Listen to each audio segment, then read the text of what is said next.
Welcome to this explainer. Have you ever actually stopped to wonder how the universe physically made you? Well, today we're diving right into an investigation of our cosmic origins and the unbroken chain that literally connects us to the cosmos.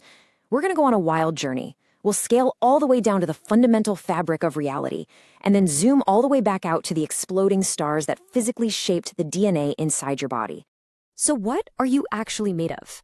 You know, the crazy thing about this question is that the answer forces us to completely dismantle our everyday perception of reality. When you look at your hands or the chair you're sitting on, common sense tells you that you're looking at solid, distinct matter. But as we're about to see, if we truly want to understand what we are, we have to look way past the illusion of the everyday world.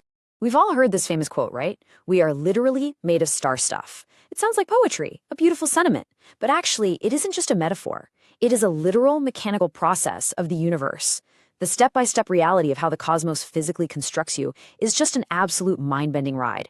And to understand exactly how that happened, we need to rewind the clock and zoom in closer than a microscope could ever possibly take us. All right, Section 1, the subatomic truth. We're breaking down the illusion of solid matter. Let's set the stage.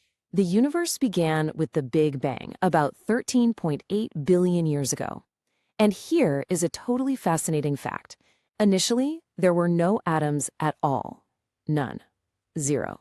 The early universe was just this hot, overwhelmingly dense soup of expanding energy.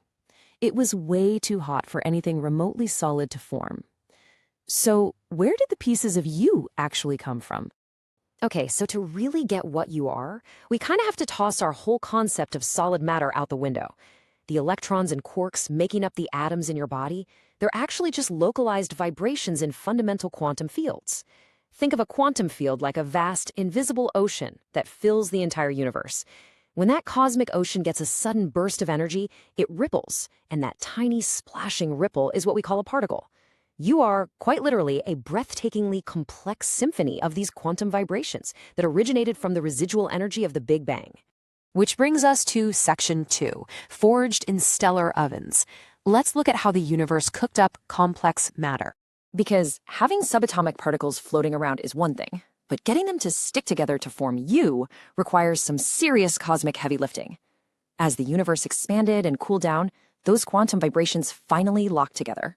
Within a few 100,000 years after the Big Bang, simple atoms like hydrogen and helium formed. But they were just drifting randomly in this vast cold void. That's when gravity took over. It pulled these wandering gases into incredibly dense, swirling disks. The pressure crushed them together until the intense friction caused temperatures to surpass a staggering 100 million degrees. And in that extreme heat, the first stars ignited, casting light across the universe for the very first time. Here is the absolutely crucial takeaway. These massive stars aren't just giant balls of burning gas. They are creation engines. Inside the cores of these giant stars, extreme temperatures acted as gigantic stellar ovens. The immense gravity forced simple hydrogen and helium to smash together and fuse into entirely new, heavier elements. We're talking about oxygen, carbon, nitrogen, iron. The literal elements coursing through your veins right now were cooked up in the searing belly of ancient dying stars. But wait, those heavy elements are entirely useless to us if they're stuck inside a star's core forever, right? They need an exit strategy. When these massive stars finally run out of nuclear fuel, they can no longer support their own staggering weight. They collapse inward and then violently detonate in a supernova. Think of this unimaginable explosion as a cosmic delivery system. It shatters the star and scatters these vital new heavy elements across the empty void of space, essentially seeding the universe with the building blocks of life. Now, out of all that stellar dust scattered through space, it's fascinating to investigate nature's next move. Section 3. The carbon foundation. Why life chose carbon over everything else. With a whole periodic table of elements forged in the stars, nature had a ton of options for building biology, but it overwhelmingly played favorites. Think about this for a second. Even though carbon makes up less than 1% of Earth's atmosphere and crust, it somehow comprises a whopping 20% of the human body. Why on earth did life go out of its way to concentrate carbon 20-fold in our biology, rather than just using something way more abundant in the dirt beneath our feet? Well, nature essentially picked carbon based on a strict triad of criteria. We can call it the rule of three. First up, complexity. Carbon can form up to 4 bonds, making it incredibly versatile.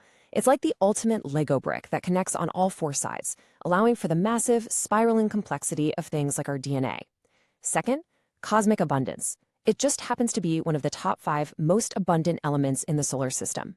And third, bond stability. It creates an incredibly strong molecular scaffold that won't just fall apart the second biology encounters a little heat or pressure. This totally makes sense, especially when you compare carbon to its famous runner-up, silicon. You hear about silicon-based life in sci-fi all the time, and on paper, it looks like a match. Both elements form a maximum of 4 bonds. But check out the bond strength. Carbon's electrons are much closer to its nucleus, which creates a highly stable chemical bond at 334 kilojoules per mole.